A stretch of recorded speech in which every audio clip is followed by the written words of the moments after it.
ओम नमः शिवाय।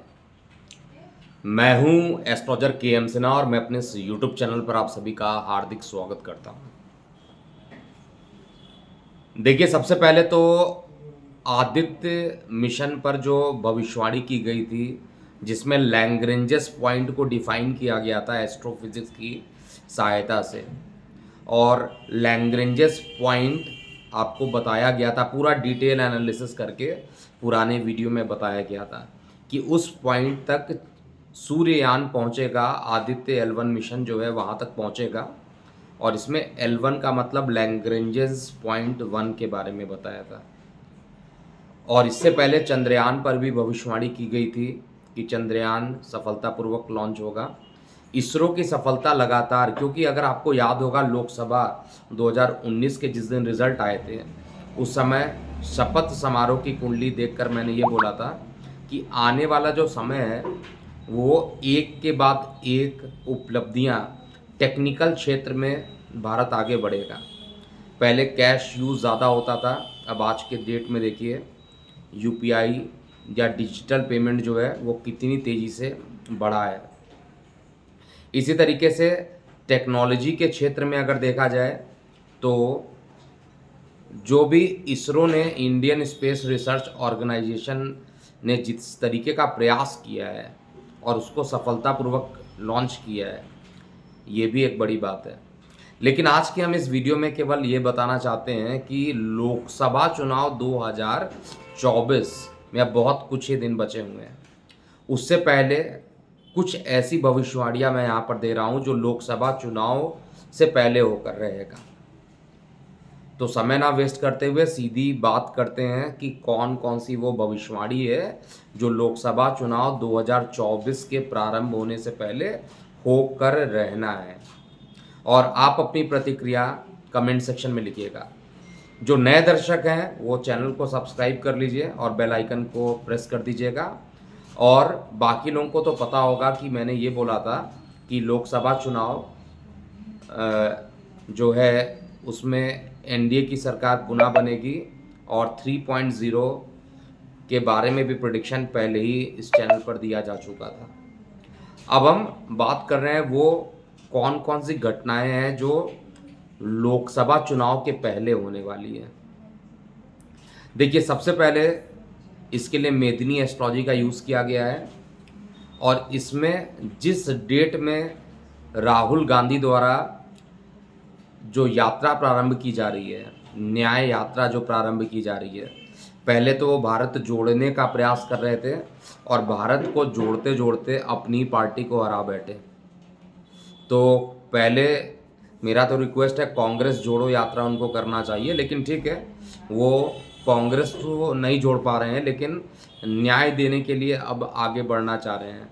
सबसे पहले तो मेरा यही प्रश्न है कि न्याय आप दूसरों को पहले बाद में दीजिएगा, पहले आप बताइए कि जो नेशनल हेराल्ड केस है उसका क्या हुआ।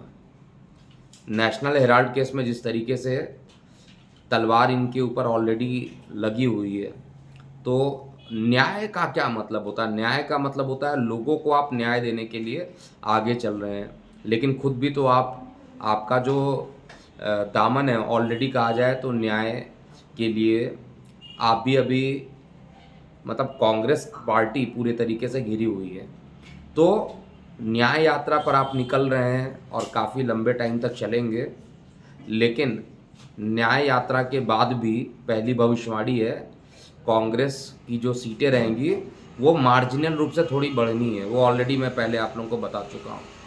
ये न्याय यात्रा हो या ना हो, दोनों ही कंडीशन में कांग्रेस की सीट पिछले लोकसभा चुनाव से थोड़ी सी बढ़ेगी। ये मैं पहले भी बता चुका था, आज भी रिपीट कर रहा हूँ। और मैं बार बार ये बोल रहा हूँ कि भारतीय जनता पार्टी की जो सीट है, जो पहले थी उससे थोड़ी सी कम सीट आएगी, लेकिन माननीय मोदी जी की जो सरकार है वो पुनः तीसरी बार रिपीट करने वाली है। सेकंड प्रिडिक्शन ये है कि इस बीच में जो सीट शेयरिंग का जो फार्मूला लोग करेंगे, उसके कारण कई दल जो होंगे नाराज रहेंगे और लास्ट में एक समझौते पर ये आने वाले हैं। समझौता किस तरीके का होगा? ये जो समझौता होने वाला है, केवल और केवल कहा जाए इंडिया गठबंधन के रूप में तो ये लड़ेंगे, लेकिन सब जगह अलग अलग लड़ेंगे। तो इसका मतलब है साथ में होकर भी अलग लड़ने वाले हैं। तो इंडिया गठबंधन का जो उद्देश्य था इनको माननीय मोदी जी और उनकी सरकार को हराने का, ये इनका जो प्लान है वो गठबंधन करने के बाद भी ये आगे नहीं पहुंच पाएंगे।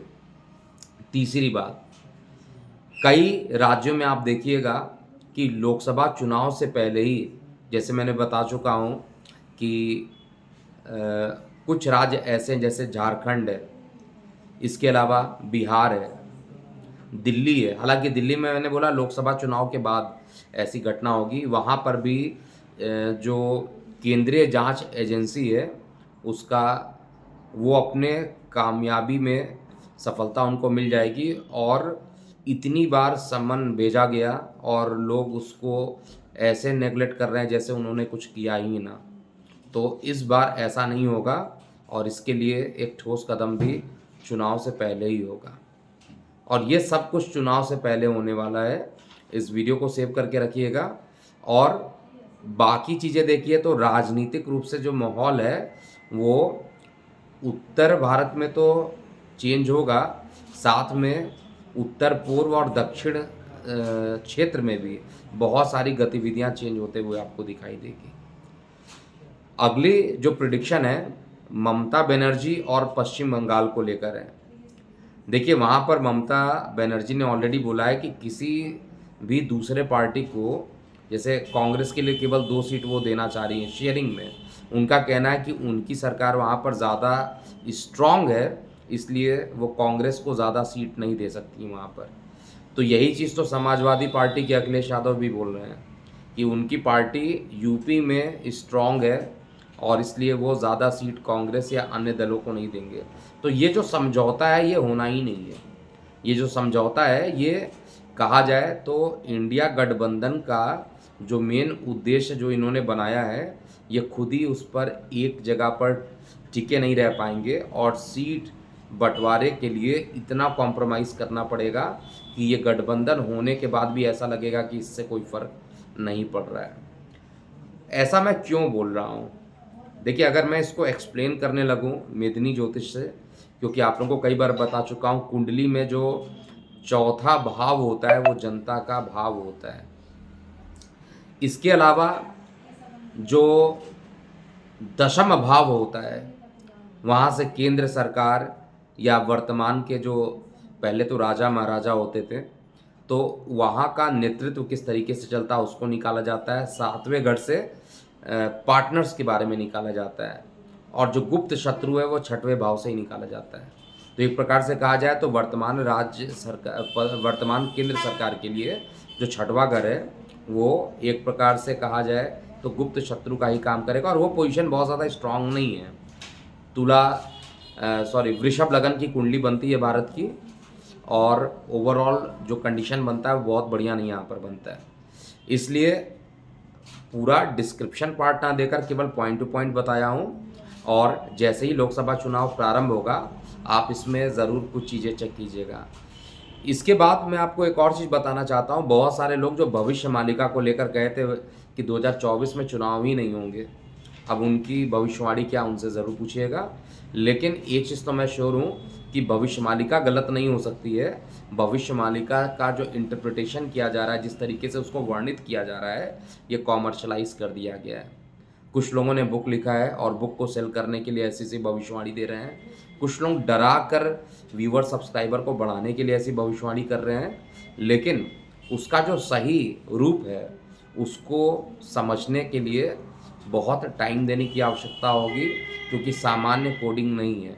इसलिए मैं यही कहना चाहता हूँ अपने इस वीडियो के माध्यम से कि भविष्यमालिका का बात मैं करता ही नहीं आज, लेकिन क्योंकि लोकसभा चुनाव में कहा गया था कि भविष्यमालिका के अकॉर्डिंग चुनाव नहीं होंगे, और निश्चित रूप से देखिए चुनाव होने वाले हैं। हालांकि अभी भी 3 मंथ का टाइम है, लेकिन 3 मंथ जल्दी ही बीत जाएगा और चुनाव भी होंगे और रिजल्ट भी आएगा। और आप जाते जाते ज़रूर ये बताइएगा कि आपको क्या लगता है कि कांग्रेस की जो न्याय यात्रा है वो कितनी अच्छी होनी चाहिए, या क्या उनको न्याय यात्रा यानी हर जगह अन्याय ही दिखता है। दूसरी चीज़, जो 3 राज्यों के जो मुख्यमंत्री हैं, जिन पर केंद्रीय जांच एजेंसी लगातार उनसे प्रश्न पूछने के लिए उनको समन भेज रही है, लेकिन वो उपस्थित नहीं हो रहे हैं, क्या ये उचित है? तीसरी सबसे इम्पोर्टेंट बात, ईवीएम को लेकर भी बहुत सारे लोग यहाँ पर हल्ला करने की भी कोशिश करेंगे, ये भी मुझे दिखाई दे रहा है कि इसको बैलेट पेपर से किया जाए और बैलेट पेपर से चुनाव करने पर क्या गारंटी है कि वहाँ पर भी प्रॉब्लम नहीं होगा, क्योंकि पहले के समय जो प्रॉब्लम होता था आप लोगों को पता है कि किस तरीके से वहाँ पर भी धोखाधड़ी होता था। और ऐसे लोगों से जो लोग ईवीएम के लिए रो रहे हैं, उनके लिए मैं यही प्रश्न पूछना चाहूँगा। हिमाचल में कांग्रेस चुनाव जीती, कर्नाटका में कांग्रेस चुनाव जीती, अभी रिसेंटली तेलंगाना में कांग्रेस चुनाव जीती, तो क्या वहाँ पर ईवीएम ने गलत रिजल्ट दिया? तो इस तरीके के प्रश्न जो हैं बड़े स्वाभाविक हो जाते हैं। तो ईवीएम पे भी लोकसभा चुनाव से पहले बहुत सारे विरोध होने वाले हैं, लेकिन सभी के बाद भी आएँगे तो मोदी। आप अपनी प्रतिक्रियाएँ कमेंट सेक्शन में ज़रूर लिखिएगा। अभी के लिए इतना ही। मैं हूँ एस्ट्रोलॉजर के एम सिन्हा। ओम नमः शिवाय।